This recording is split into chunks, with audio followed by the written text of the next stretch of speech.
Bonsoir à toutes et à tous. Merci d'être présents à ce rendez-vous qui commence à être régulier, de questions spirit. Ce soir, nous accueillons Lénire. Lénire, tu es responsable... Je suis responsable. Pardon? Je suis responsable du groupe Paul et Étienne à Génozac, en Charente-Maritime. En Charente-Maritime. Eh bien, bienvenue à toi. Eh bien, commençons par la première question. Est-ce que tu peux te présenter succinctement, s'il te plaît? Merci, merci. Donc, je m'appelle Lénire, j'ai 50 ans. J'habite en Charente-Maritime depuis 2 ans. Avant, j'habitais à Bruxelles, en Belgique, pendant 27 ans.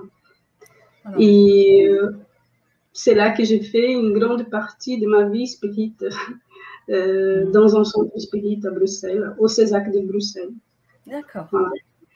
J'ai un fils de 25 ans, donc, qui habite là-bas, en Belgique, en Bruxelles. D'accord. Voilà. D'accord. Et donc, tu as dit depuis 2 ans en France? 2 ans, oui. Depuis 2 ans. D'accord. Alors, je vais te poser la deuxième question. Comment as-tu découvert le spiritisme? Donc, le spiritisme, la spiritualité, j'avais m'approché déjà. J'étais proche parce que j'avais des rêves, j'avais une maman qui incorporait facilement et j'avais déjà des contacts. Mais le spiritisme lui-même, j'ai connu quand j'ai eu 15 ans et que j'ai été renversée par une voiture et j'ai dû passer une année sans marcher. J'ai eu un problème sérieux aux jambes, donc je ne pouvais pas marcher. Et j'ai eu le contact par un de mes beaux-frères, qui était spirit déjà très, très, très longtemps, et qui lisait un livre qu'il m'a prêté, et qui m'a prêté parce que je lui demandais de quoi parlait ce livre qu'il lisait, qu'il rigolait avec le livre, j'étais intéressée. Il m'a dit, c'est l'histoire d'une femme qui vient raconter ce qu'elle a rencontré dans le monde spirituel. Et là, je dis, ah bon? et il m'a dit, bon, quand je vais finir, je te passe. Et j'ai pris le livre, j'ai lu, et j'étais très intéressée, évidemment, pour tout. Et ça a répondu à plein de questions que j'avais. Après ça, au milieu du livre, j'ai eu une nièce qui est décédée. Et je n'ai pas su l'embrasser, je n'ai pas su embrasser son corps. Et j'ai eu un rêve. J'ai eu un rêve avec elle. Et dans ce rêve, elle me disait qu'elle était vivante et que je pouvais l'embrasser là. Elle me disait, mais ce que tu as vu là, c'était simplement un vêtement. Parce que j'étais tout enthousiaste à m'approcher d'elle. Je disais, Monique, comment tu vas?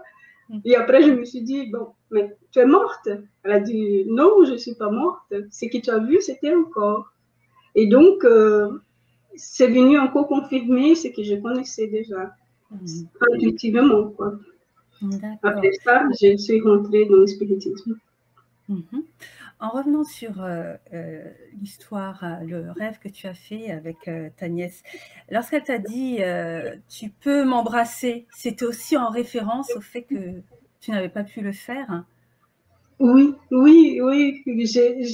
En regardant son corps qui était froid et qui, pour moi, c'était pas elle là. Ouais. Et je n'ai pas eu le courage de l'embrasser. Dans ma tête, quand je l'ai vue, je disais lève-toi, lève-toi, lève-toi. Mais évidemment, elle ne pouvait pas se lever. Mais cette accolade, ces baisers qu'elle m'a donné dans le monde spirituel a fait que cette sensation de souffrance de ne pas embrasser, elle a disparu. Elle a disparu de mon cœur parce que j'étais angoissée, parce que je me disais, bon, tu as raté une occasion, plus jamais tu pourras le faire. Ouais. Et je pense que ces rêves-là, ça...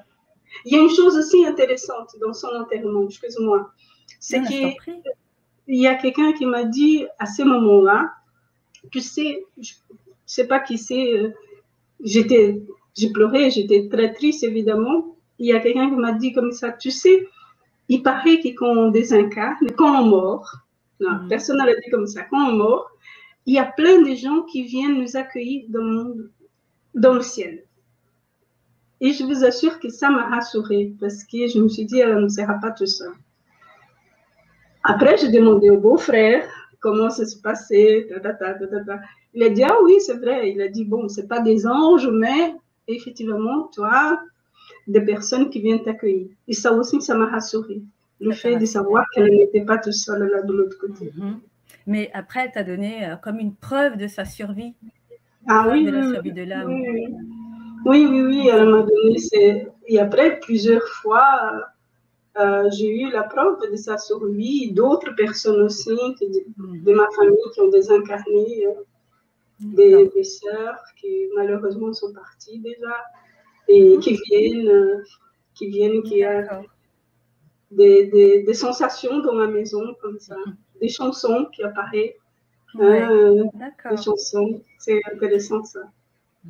En revenant sur l'épisode du rêve, je crois que tu as aussi cette capacité de rêver à des choses qui vont se passer depuis longtemps, depuis l'enfance.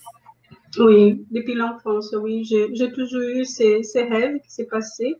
Malheureusement, c'est souvent des mauvais rêves. Et bon, j'ai demandé à ma mère souvent, je disais à ma mère, qu'est-ce que c'est ça? Comment on rêve avec ça? Et ma mère, elle disait, non, je ne sais pas. Parfois, elle disait, ah, ça veut dire ça. La culture populaire dit que si tu rêves de bananes, je ne sais pas, ça va se passer quelque chose. Et avec le temps, on apprend à déchiffrer ses rêves. Hein, parce que chaque personne a son langage elle-même. Tout à fait. Et ce que je rêve ne veut pas dire la même chose que pour toi. Mais avec le temps, on apprend et y arrive. Et ma mère, elle voulait que je gagne au loto. Elle voulait le numéro du loto, mais malheureusement, ça n'arrivait pas. Oui. Alors, qu'est-ce que le spiritisme t'a apporté dans la vie? Il est arrivé justement quand j'avais eu cet accident. Donc, j'avais quand même 15 ans. J'ai perdu une année d'école. Cette nuit, c'était désincarné. C'était un peu tumultueux, hein, adolescence et tout ça. Mais il m'a apporté cet espoir et cette confiance dans l'immortalité. La confiance en Dieu aussi, la loi de justice. C'était quelque chose de très important pour moi. Beaucoup d'espoir et beaucoup de confiance. Cette relation avec le monde spirituel m'a apporté beaucoup de soulagement aussi.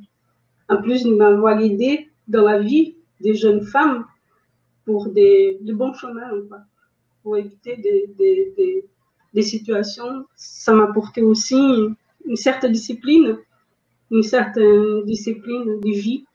Je pense que et la relation avec le monde spirituel, elle est très bien, hein, elle est merveilleuse quand ça se passe bien.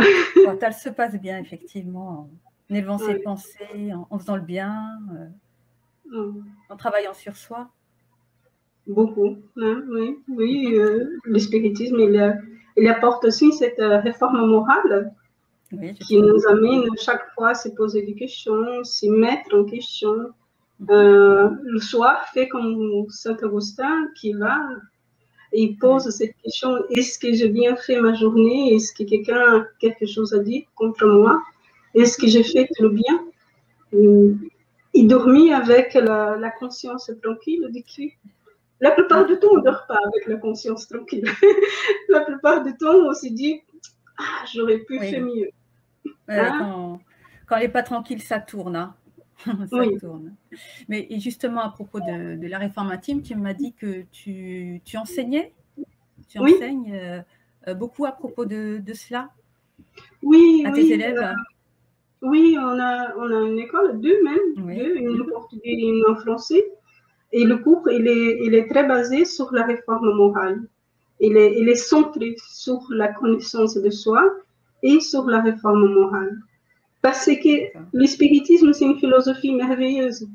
Mais si on reste simplement dans la philosophie, on va parler, sans prendre ce qu'il a de bon, de mettre en pratique, ça ne sert à rien. On va rester à philosopher avec les mains vides.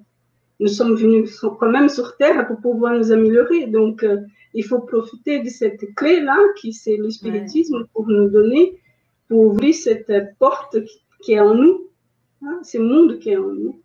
Et je pense que ça, c'est aussi une chose qui m'a apporté, cette envie de me connaître et m'améliorer à chaque fois. Pas parce qu'il y a un Dieu vengeur, il y a quelqu'un qui va me punir, mais pour cette conscience-là, comme on avait parlé, pour qu'elle puisse être tranquille, apaisée. Et ça, c'est le spiritisme, il m'apporte ça aussi. C'est un trésor, c'est inestimable. Exactement. C'est inestimable. Exactement. Et pour le transmettre, en plus de ça, transmettre ceci à ceux à qui tu enseignes, c'est merveilleux. Nous sommes tous des professeurs, même qu'on ne voit pas. Il y a plein d'esprits autour de nous qui nous observent tout le temps. Donc, nos actes, ils observent comme les enfants. Je ne sais pas si tu as des enfants, mais tu sais, il est là, l'enfant, il est par terre en train de jouer, mais ses oreilles, ses antennes, elles sont là. Et les esprits sont aussi là, hein, qui nous voient. Ils nous voient. Il faut avoir une certaine... faut avoir de la cohérence. Exactement. Tu peux dire, ne fume pas, mais si tu as une cigarette dans la bouche, l'enfant, il va. Et même si tu ne fumes pas, parfois, il va quand même essayer. Mais tu auras plus de poids pour essayer de les convaincre que c'est vraiment quelque chose. Il faut avoir une cohérence. Il faut avoir une cohérence. Tout à fait. Eh bien, conseillerais-tu à tes proches de s'intéresser à cette philosophie?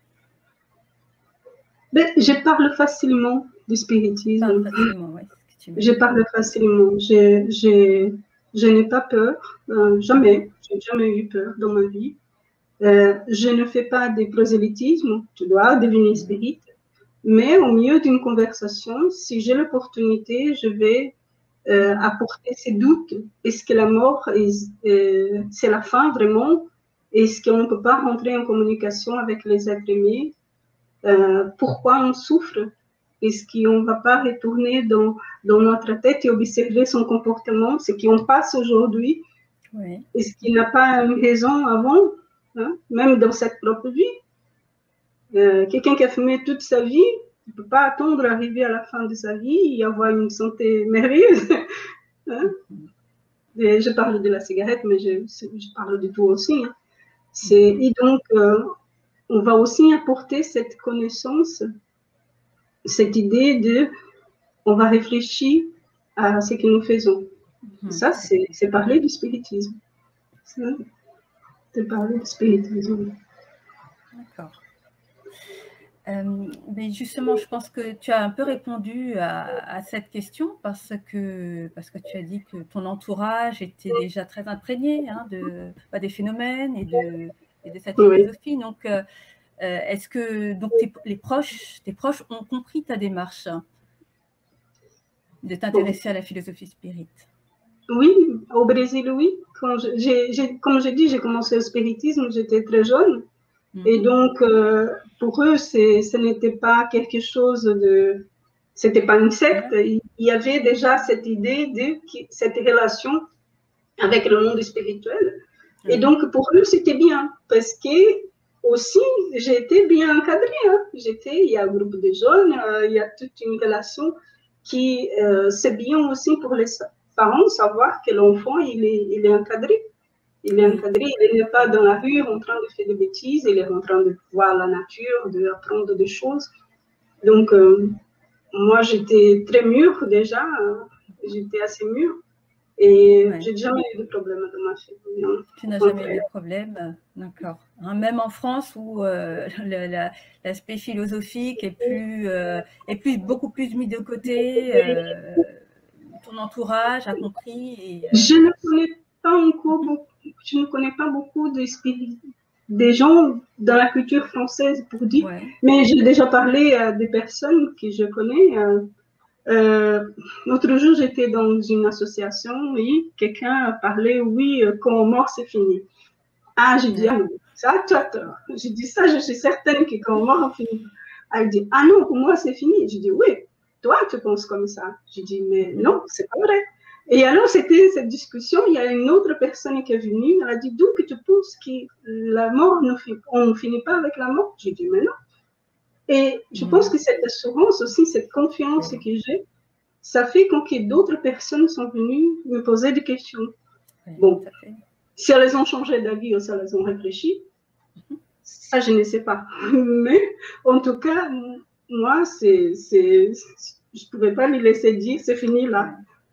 C'est fini. Une opportunité. C'est une opportunité de partage. C'est une opportunité de partage. Après, les gens prennent ou ne prennent pas, ils en font ce qu'ils vous en voudront, mais c'est une opportunité de partager quelque chose.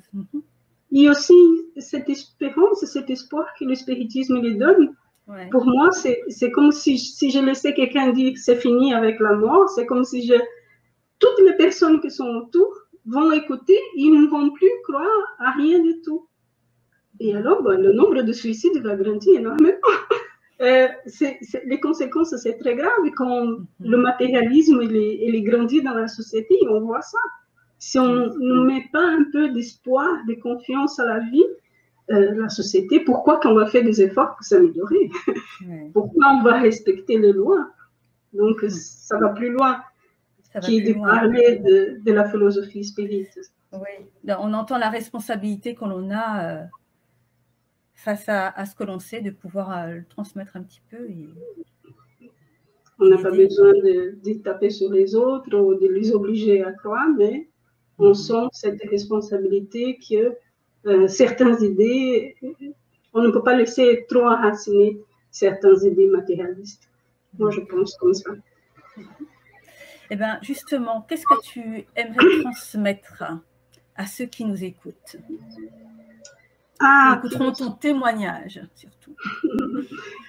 Qu'ils puissent être curieux, curieux de cette philosophie, avoir confiance en Dieu, qu'il appelle Dieu, n'importe quel nom, que les personnes puissent avoir foi dans la vie, foi, confiance en la vie, que tout passe, tout. Il y a des moments de grande souffrance que nous passons, mais ces moments-là, ce sont des moments que c'est passager, que ces moments-là, ils vont finir. Et qu'après ça, on va apprendre avec cette difficulté, mais qu'on sera mieux aussi. Mais les gens doivent garder l'espoir. Gardons l'espoir dans une vie, dans un moment mieux. D'accord. L'espoir. L'espoir. Oui. D'accord. Eh bien, merci beaucoup, Lénire, pour ce beau témoignage. Eh bien, n'hésitez pas, si vous avez des questions, à les poser sur la page Facebook de la Fédération Spirit Française ou sur la page YouTube de la Fédération Spirit Française. Ces témoignages sont ouverts à vous tous, Spirit, qui avez envie de partager avec nous votre expérience, donc n'hésitez pas. Et voilà l'adresse qui s'affiche.